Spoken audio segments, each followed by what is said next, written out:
자, 오늘 우리가 들여다볼 건 바로 미국 경제의 방향키를 쥔 연방준비제도, 그러니까 연준의 머릿속입니다. 앞으로 2년 동안 2025년과 2026년에 대체 무슨 생각을 하고 있는지, 그들이 보내는 복잡한 신호들 속에 숨겨진 진짜 계획이 뭔지 지금부터 같이 한번 파헤쳐 보겠습니다. 그래서 오늘 우리가 던지는 가장 핵심적인 질문은 바로 이겁니다. 2026년 미국 경제, 우리가 과연 마음을 놓아도 괜찮을까요? 연준이 내놓은 여러 전망과 계획들이 정말 우리에게 확신을 줄 수 있는 건지, 이 질문을 딱 붙잡고 오늘 이야기를 풀어가 보죠. 오늘 우리가 살펴볼 순서는 이렇습니다. 먼저 2025년에 연준이 왜 갑자기 방향을 틀었는지부터 시작해서요. 2026년에 대한 공식적인 전망은 어떤지, 하지만 그 이면에 얼마나 의견이 갈리고 있는지, 또 어떤 위험들이 도사리고 있는지, 그리고 마지막으로 이 모든 걸 종합해서 연준이 어떤 전략을 쓰고 있는지까지 차근차근 따라가 보겠습니다. 네, 첫 번째 이야기입니다. 2025년은 정말 연준의 정책에 있어서 아주 중요한 해였는데요. 도대체 무슨 일이 있었길래 연준이 입장을 바꿨는지 한번 보시죠. 2025년의 흐름을 시간순으로 한번 볼게요. 상반기 내내 금리를 꽉 붙잡고 움직이지 않던 연준이 9월부터 갑자기 움직이기 시작합니다. 9월, 10월, 그리고 12월까지 3달 연속으로 금리를 내렸죠. 이건 그냥 조금씩 조정하는 수준이 아니에요. 그야말로 지켜보겠다는 입장에서 경제를 부양하겠다는 쪽으로 완전히 핸들을 꺾은 겁니다. 자, 이 표를 한번 보세요. 이게 진짜 재미있는 부분인데요. 연준이 경제를 어떻게 보고 있는지 그들의 시각 변화가 이 단어 선택 하나에 고스란히 담겨 있거든요. 연초만 해도 노동시장을 보면서 아주 견조하다, 안정적이다 라고 했는데 연말이 되니까 약화되고 둔화됐다고 표현이 싹 바뀌었죠.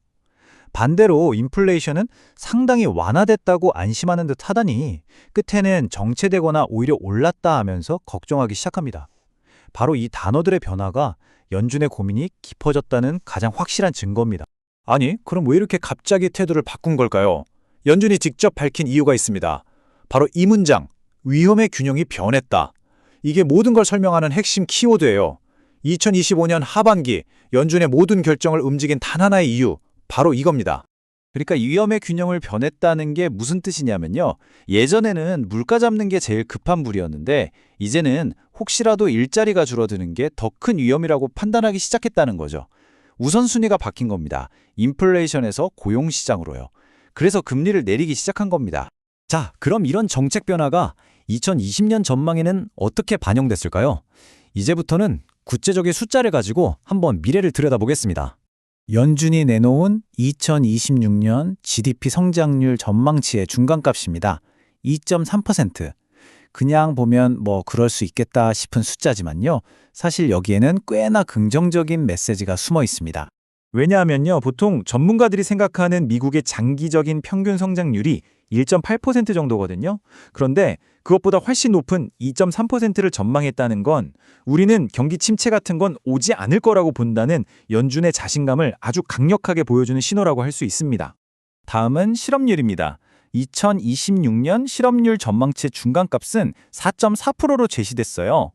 이 숫자 역시 노동시장에 대한 연준의 생각을 아주 잘 보여주죠. 이 4.4%라는 건요, 장기 평균치인 4.2%보다 아주 살짝 높은 수준이에요. 그러니까 그동안 너무 뜨거웠던 노동시장이 좀 식기는 하겠지만 그렇다고 갑자기 얼어붙어서 대규모 실업 사태가 벌어지거나 하진 않을 거다라고 보고 있다는 뜻입니다. 자, 그런데요, 이렇게 공식적으로 발표된 중간값만 보고 경제가 괜찮겠구나 하고 안심하면 절대 안 됩니다. 그 숫자들 뒤에 숨겨진 연준 위원들의 속마음을 들여다보면 어마어마한 불확실성이 보이거든요. 이걸 이해하려면 먼저 점도표라는 걸 알아야 하는데요. 아주 간단해요. 연준 위원들이 각자 익명으로 내 생각에 미래 금리는 이 정도가 적당해 라고 생각하는 지점에 점을 찍어서 보여주는 거예요. 일종의 연준 위원들 간의 의견 분포도라고 생각하시면 쉽습니다. 자, 이게 바로 2026년 금리에 대한 점도표를 보여주는 건데요. 정말 극과 극입니다. 공식적인 중간값은 3.4%로 발표했지만 어떤 위원은 2.1%까지 금리를 확 내려야 한다고 보고 있고요. 또 다른 위원은 아니다, 3.9%는 유지해야 한다고 보고 있는 거예요. 생각의 차이가 정말 엄청나죠. 가장 낮게 보는 사람과 가장 높게 보는 사람의 의견 차이가 무려 1.8%포인트나 됩니다. 이건 정말 이례적인 수준이에요. 보통 때라면 상상하기 힘든 격차입니다. 그러니까 이게 뭘 의미하겠어요? 바로 미국 경제의 키를 쥔 최고 전문가들조차도 2년 뒤 미래가 어떻게 될지, 그래서 우리가 어떻게 해야 할지 전혀 의견 일치를 보지 못하고 있다는 겁니다.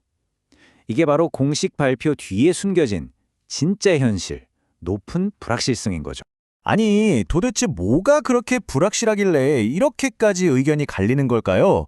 연준 위원들의 머릿속을 복잡하게 만드는 구체적인 위험 요인들이 뭔지 한번 들여다보겠습니다. 연준 회의에서 계속해서 언급된 4가지 위험 요인입니다. 첫째, 둘째는 정치적인 문제죠. 관세나 이민 정책이 어떻게 바뀔지 모른다는 것. 셋째는 경제 내부의 문제. 노동시장이 예상보다 훨씬 빠르게 나빠질 수 있다는 것. 그리고 마지막으로 언제 터질지 모르는 시한폭탄 같은 금융 시스템의 불안정성. 이 4가지가 서로 복잡하게 얽혀 있습니다. 특히 네 번째, 금융 시스템의 취약성에 대해서 연준이 쿡 집어서 걱정하는 게 2가지가 있어요. 하나는 지금의 AI 열풍이 만약이라도 식어버리면 관련 주식이나 자산 가격이 폭락할 수 있다는 거고요.